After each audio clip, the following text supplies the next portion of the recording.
start by saying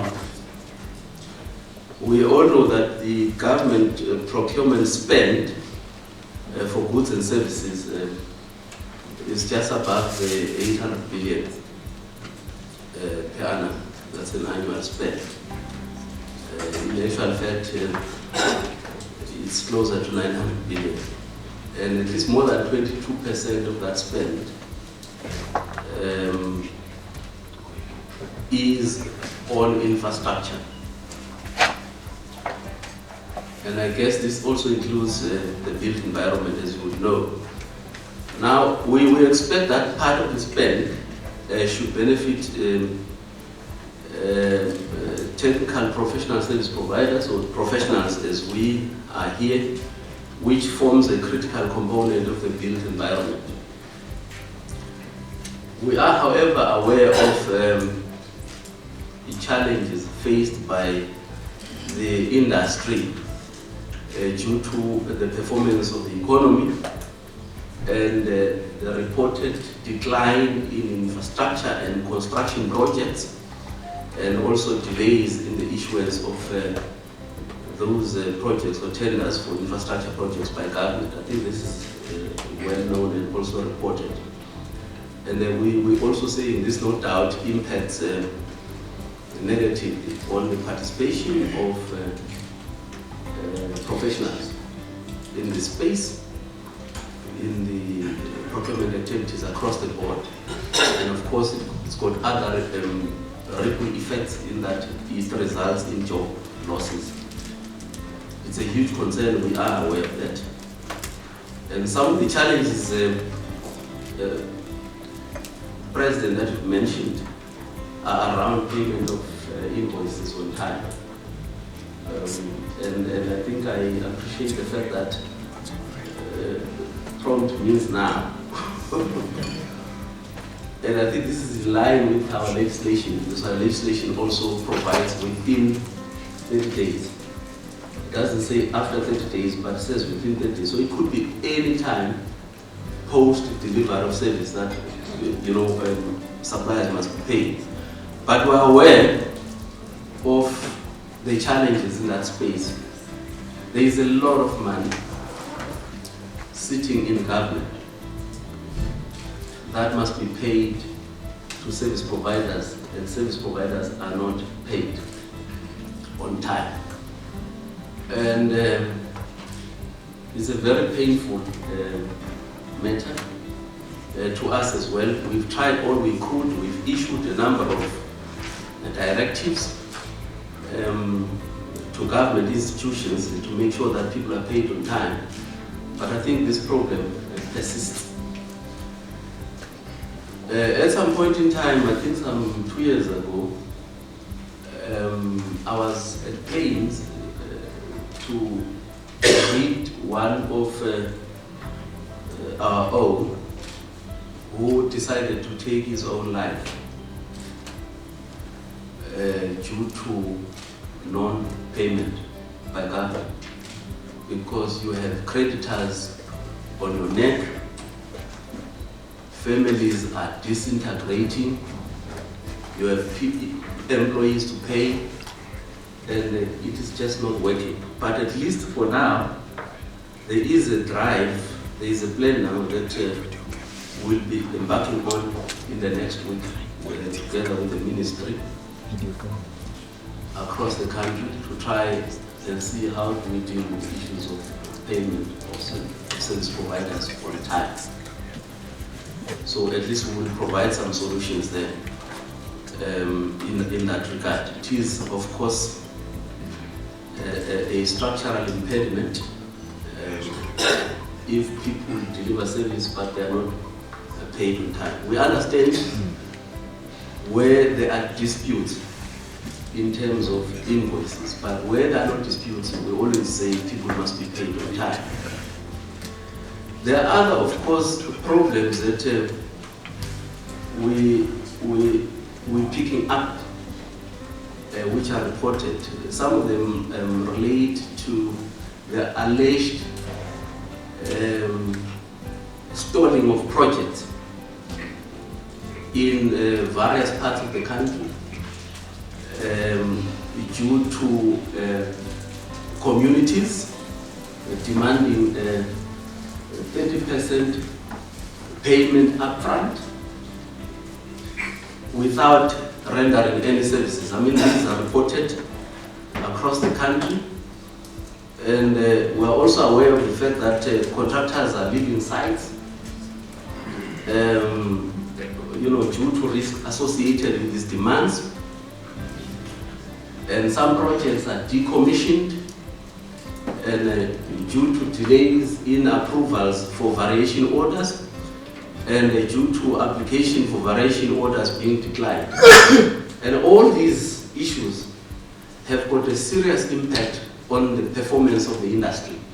And this is a concern for us. I'm sure Mr. Motozoma will also allude to this fact, because it's huge. Sitting at the Treasury, we receive quite a number of applications on a daily basis across the whole country, either for deviation from this and extension of contracts and variations.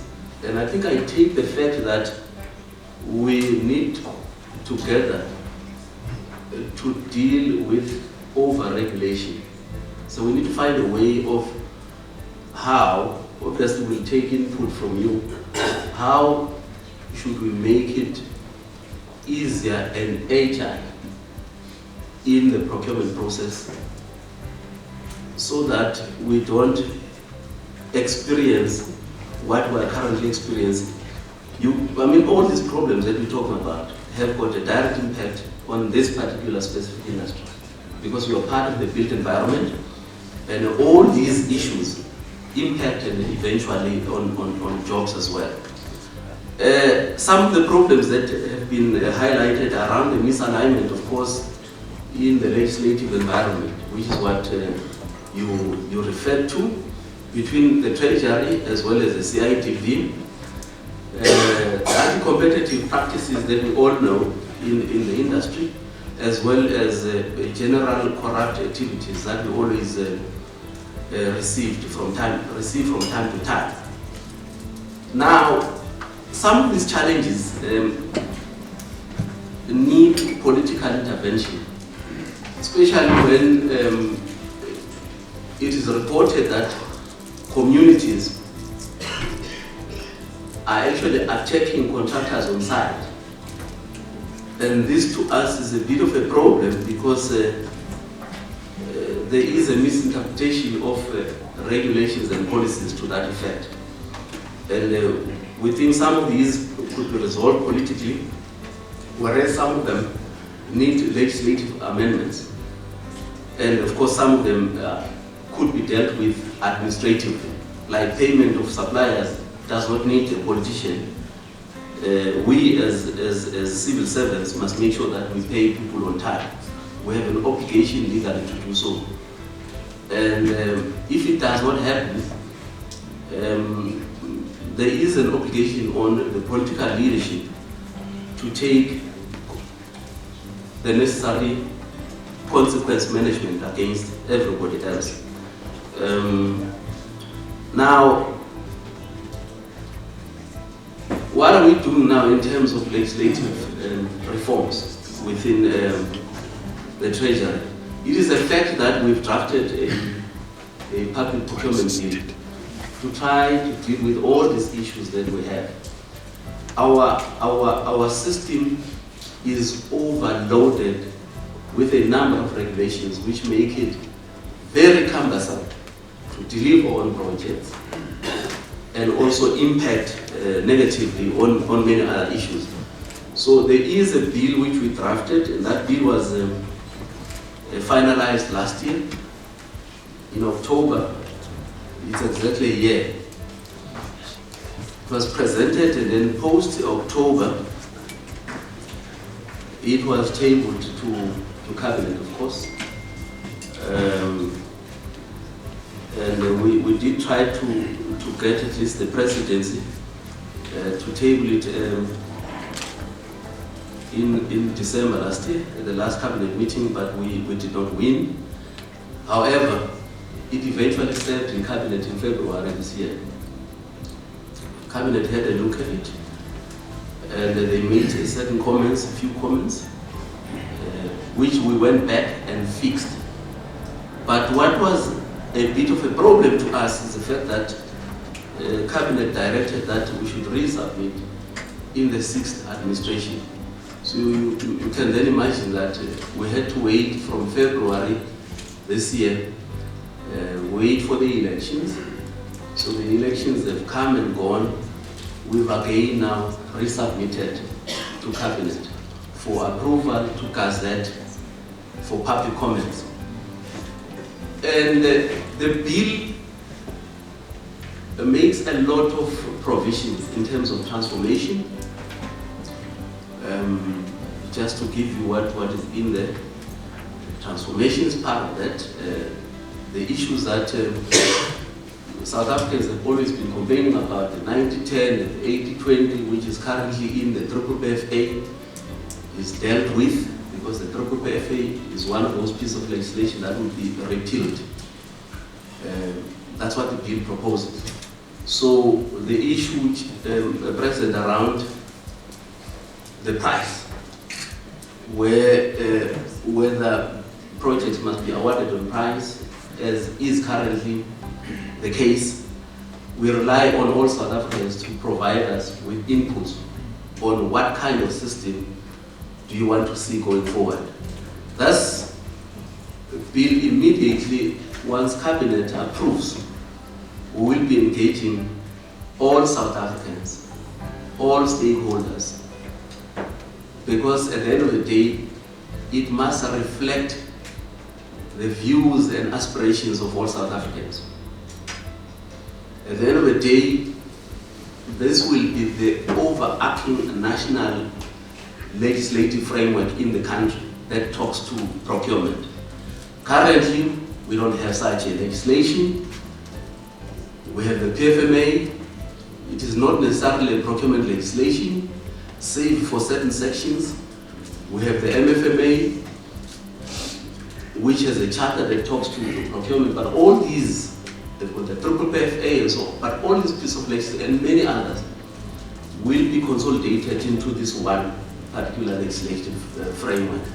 So that anyone who comes into the country and says the piece of legislation that regulates procurement in the country. We also provided for set-asides. I hope you're not going to shoot us and tell us set-asides are unconstitutional, but it is part of just what is in the bill. So we're hoping that once it's approved, we will engage and deal with that process. There are other processes, of course, that we're dealing with. Just bit on the bill, we're hoping that at least our own program that we gave to Parliament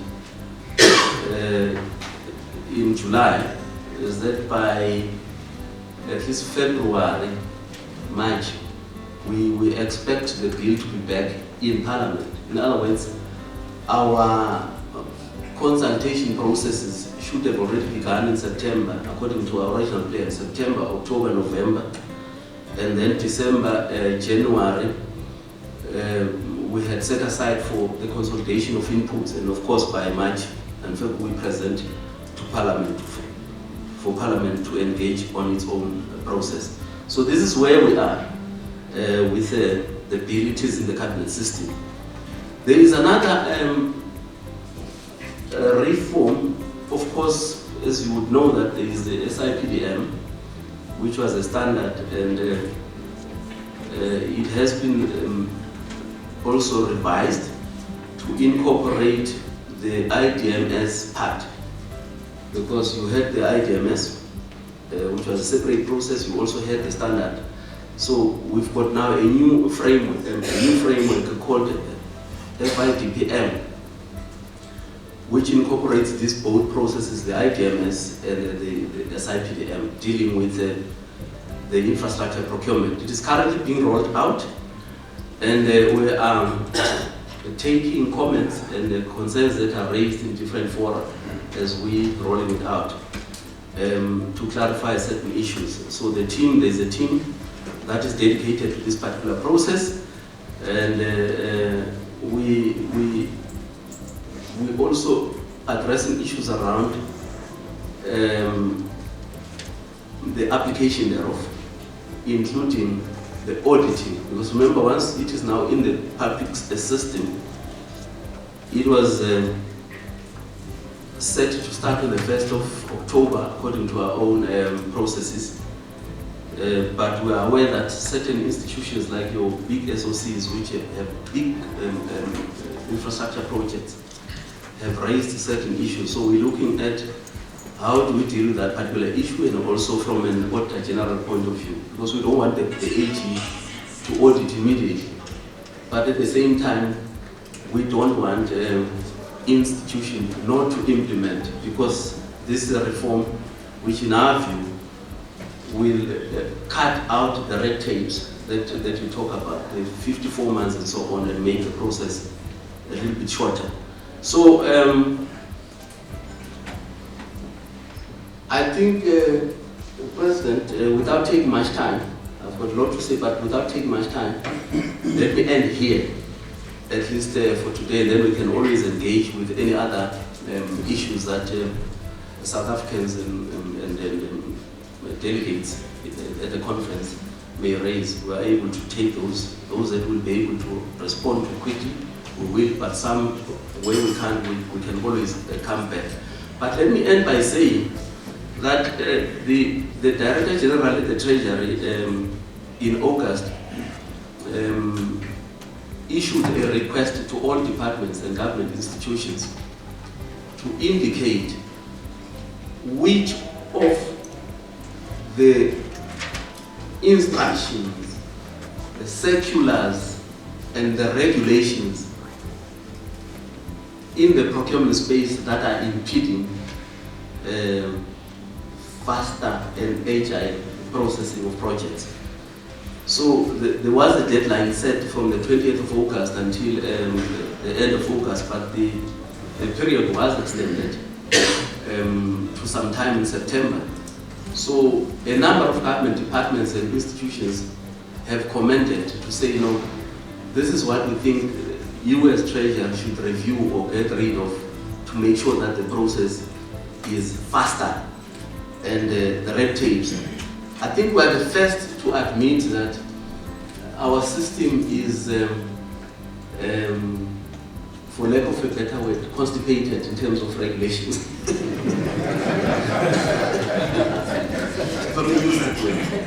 There are so many instructions that we put into the system, and at times these instructions are conflicting and they're contradictory in nature, and they cause the delay.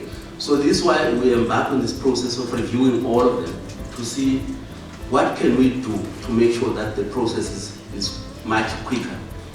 Over and above the fact that there are a number of instructions in the system that are contradictory, you will also see that the Auditor General from time to time would raise issues around irregular expenditure. And in the minds of the public, irregular expenditure means Willie, Mathebula and other officials have stolen so much from government. And I haven't stolen as yet. Just declaring.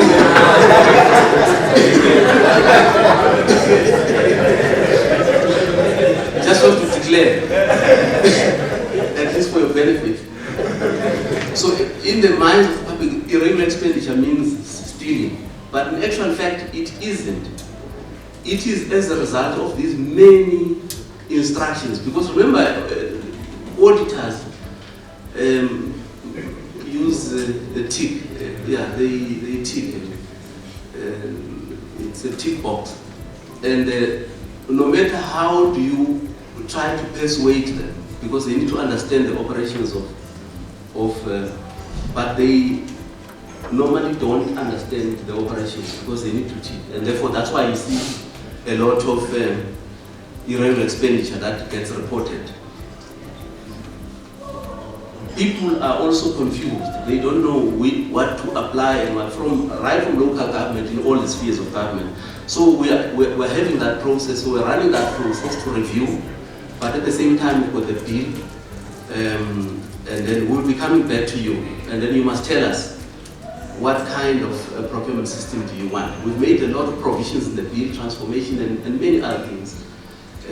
Government to government business is also factored in because political principals will go to China or wherever and they sign these MOUs, and when you come back they said, no, we want you to implement. But you find that at times we don't have that legal support for such agreements. It's provided for in the bill, and including intergovernmental contracting, where specific government entities that are created for specific purposes, without making sure that people don't, get access to a competitive bidding process, but where you know that there is CSIR. The CSIR is created for a specific purpose, or these government treaty works, and they are created for a specific purpose. The government should be able to do so instead of going out and tender when we know exactly that. So a number of these things are provided for in the bill. I'm just giving you a few of the issues in the bill. Let me end here. Thank you very much.